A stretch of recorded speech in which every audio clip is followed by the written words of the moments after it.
In our day-to-day life, we are not taught within our family systems or within our school education systems or any other systems unless we are specifically brought up within the certain mystical lineages or shamanic traditions. Otherwise, we are not taught how to interact and interface with the multidimensional reality, with the quantum reality that we live in. Yet we all know now, and it's a quantum physics, it's a science, that this world, the matter and universe are not linear. It's a multidimensional space. It's a quantum space we live in. We know that electron exists everywhere in space simultaneously, that it's more of a wave than it is of a particle, and that it's only by which part of the space we choose to focus our attention upon that then makes electron take form of the particle. So it changes its structure from wave into the particle. We are made up of the electrons. We are these quantum waves. We are energy. Yet we are not taught how to interface with the reality from that space as being both physical and non-physical, matter and spirit simultaneously, form and no form. So when we mentor when we step into this container of the mentorship with divine feminine ascended masters of Isis and Hathor, specifically, out of all of the 7 ascended masters within the Sophia Circle Journey, held within the Sophia Code Mystery School, Isis and Hathor are the most multidimensional ascended masters. Their teachings point towards this quantum potential within us and how to really start embodying these quantum aspects of our consciousness, how to operate and weave our reality from that space. So when we start our activation and first initiation with Isis, she literally blasts our consciousness into our sovereign divinity. She shows us just how sovereign, multidimensional, and divine we are, how powerful we are. And she initiates us into an altar practice as one of many practices within her mystery school. And a lot of people can say, well, altar, what sort of woo-woo practice it is. But here, the altar practice is exactly that way of interfacing, interacting with the quantum field, with the source consciousness, with our higher self. It's a spiritual technology which helps us to start accessing the unseen, the different dimension of reality that is not linear, it's not cognitive, it's not logical, and it's radically unlimited. And she teaches us exquisitely how to create, how to build altars from that intuitive space, as well as a space of guidance and intentionality. So altars don't just become something pretty and we just pile the objects that feel that, they make us feel good and they look pretty on the altar.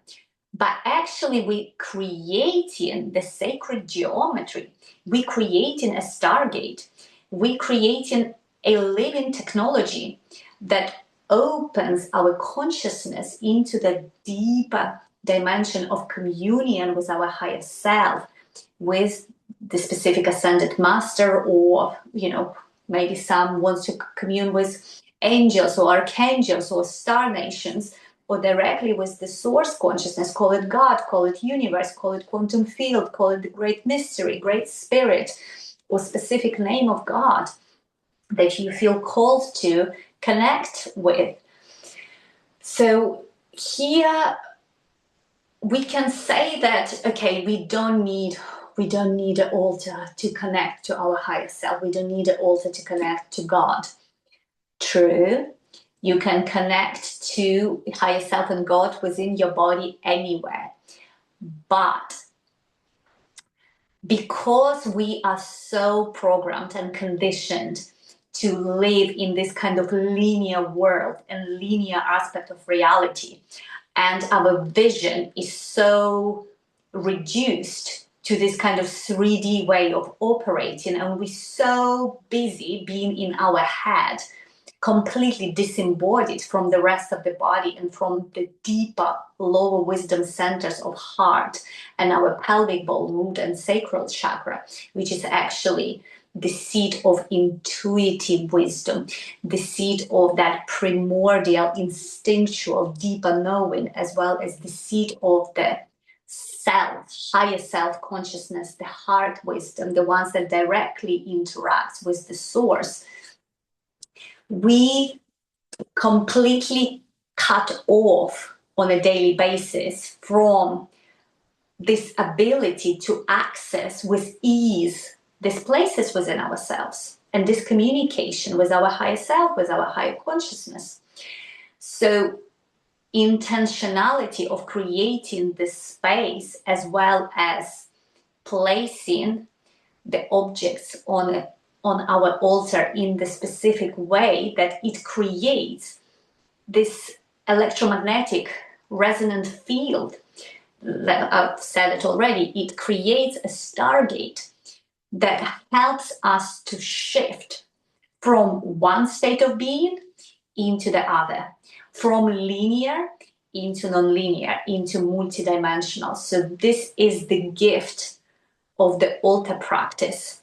And in a very simple way, it's like, we can say you can do yoga anywhere, right? You don't need to have fancy gear. You don't need to have blah, blah, blah, this, X, Y, and Z to do yoga. True. But you can as well agree that it helps tremendously to set the intention to do the practice, to roll out the mat, to have the right gear that helps you to move with ease into pose and transition between them, and to have a space, intentional space where you want to do it. You are most likely to get much more out of this practice rather than trying to do it in your let's say office suit and in an office. So this is a very, very basic explanation of the altar. But Isis is a master in creating this intentional altar spaces, which become the living spiritual technology and the stargate for our consciousness to move into this multidimensional quantum spaces and connect with our higher self, connect directly with Isis and Hathor and whoever else as an ascended master mentor you want to connect with, or with a source consciousness. And when I say we're not taught how to connect with the multidimensional space, I as well want to touch on to how we are as a collective in our quest for individuation went so far into separation that we don't even remember anymore what it means to live in this interconnected way with the web of life and with the quantum field. Our quest for me, myself, and I created this overdeveloped self identity that is so deeply rooted in our egoic self and in our ego structures and in this kind of thinking, I think, therefore I am, which is again takes us separate from our body, rather than I feel, therefore I am. And I like to always bring the analogies because I feel it always works as a doorway and helps us to connect and understand the concept or teachings a little bit better.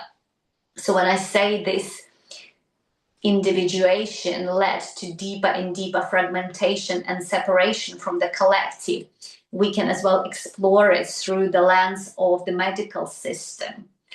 How our reductionist method led to keep dissecting body so much that we now have the entire institutes that just focus on learning one organ or one circulatory system or one sort of type of cells.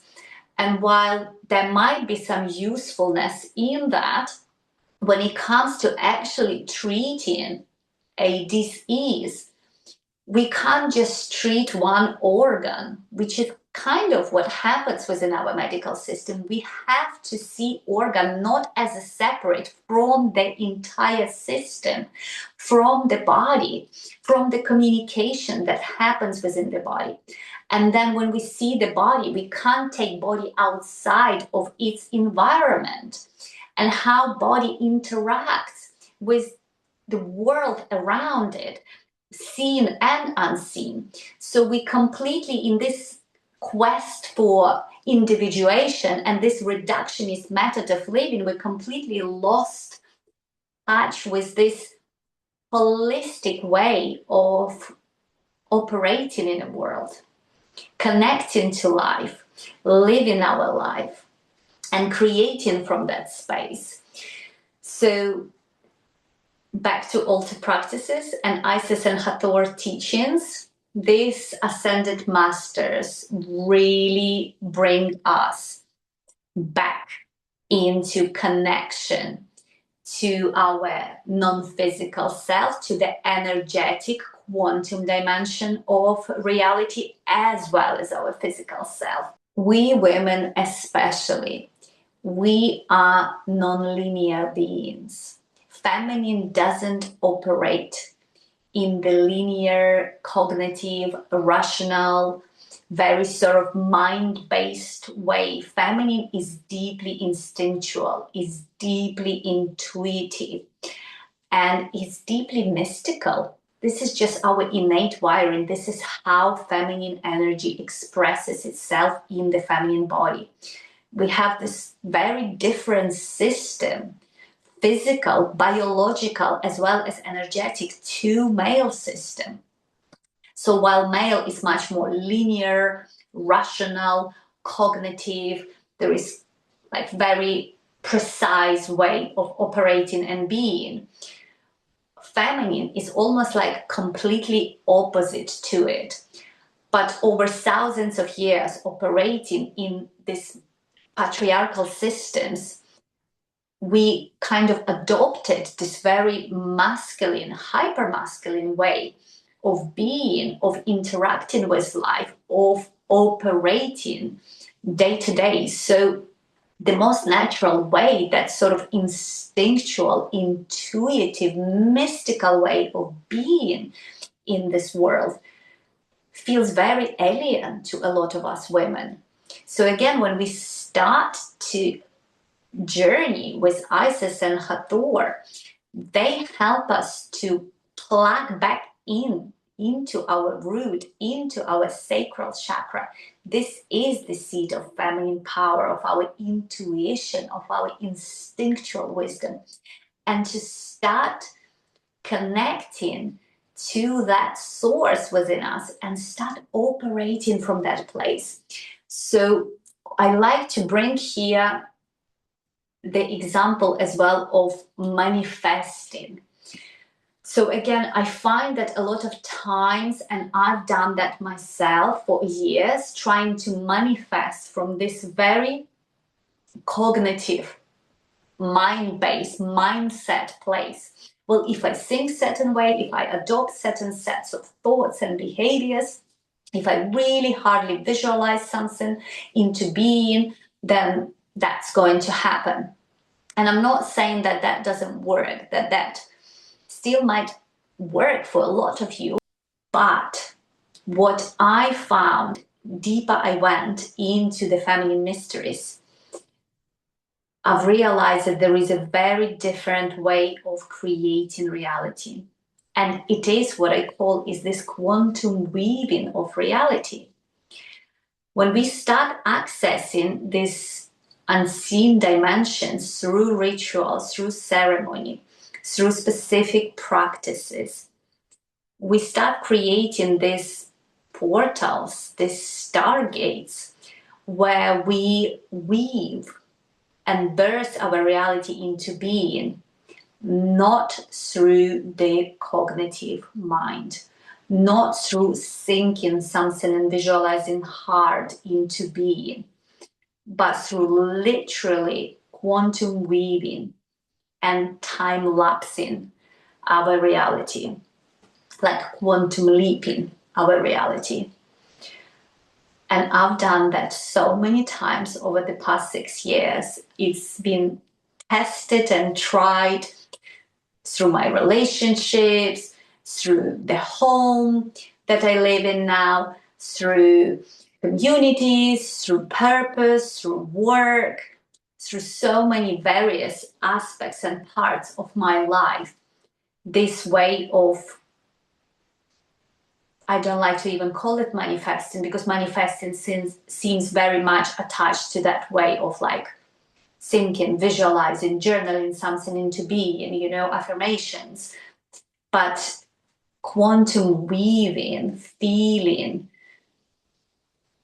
creating my reality with that intentionality and through that divine feminine mystery and ritual and ceremony and communion with body, with earth, with spirit.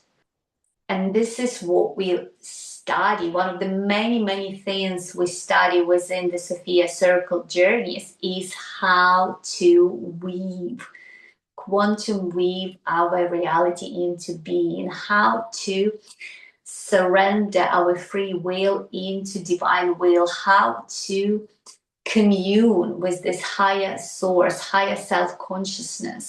And this leads me into the next bit, is that when we start working with our altars and when we start connecting with the quantum field, there is this saying, that we hear a lot of the time, is that we need to step out of our own way, that we need to surrender our free will into divine will.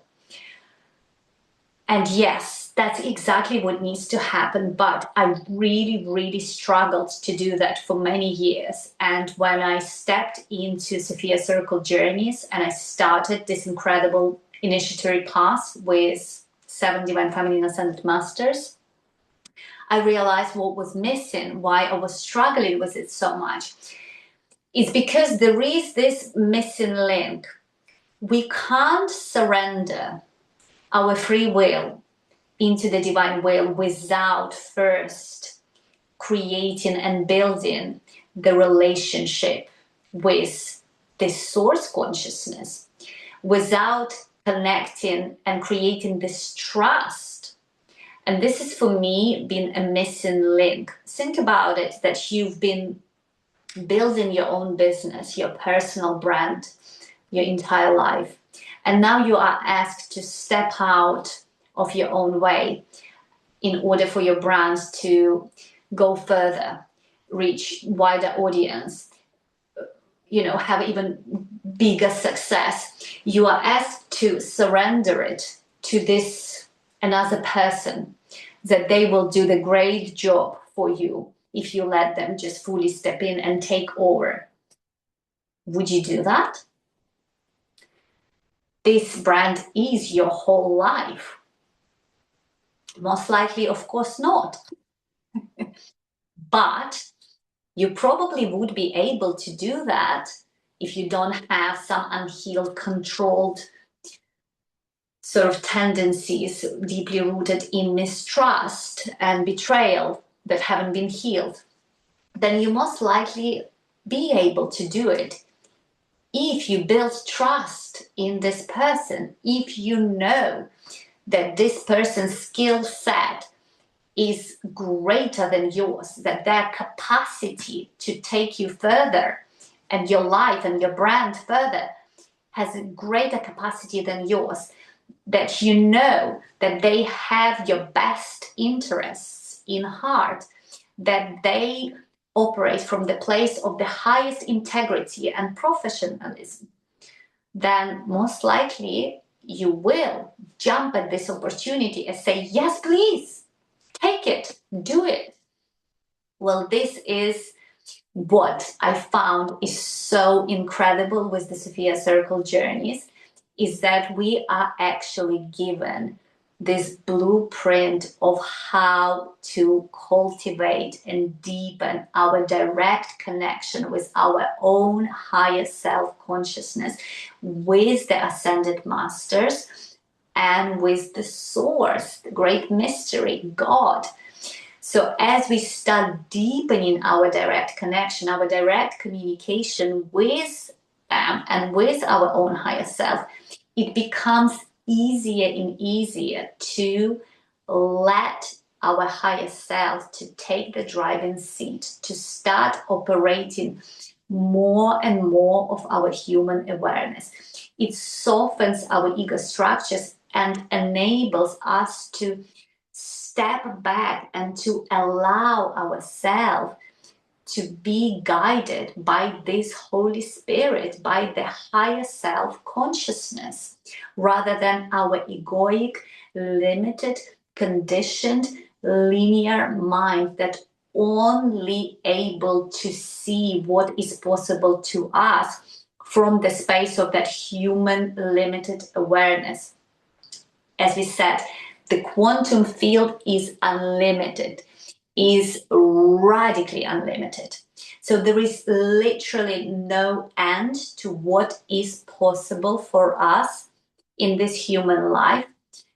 But we only can do that if it's the same unlimited, radical, multidimensional consciousness that takes the driving seat and drives our human body, our vessel, our human awareness.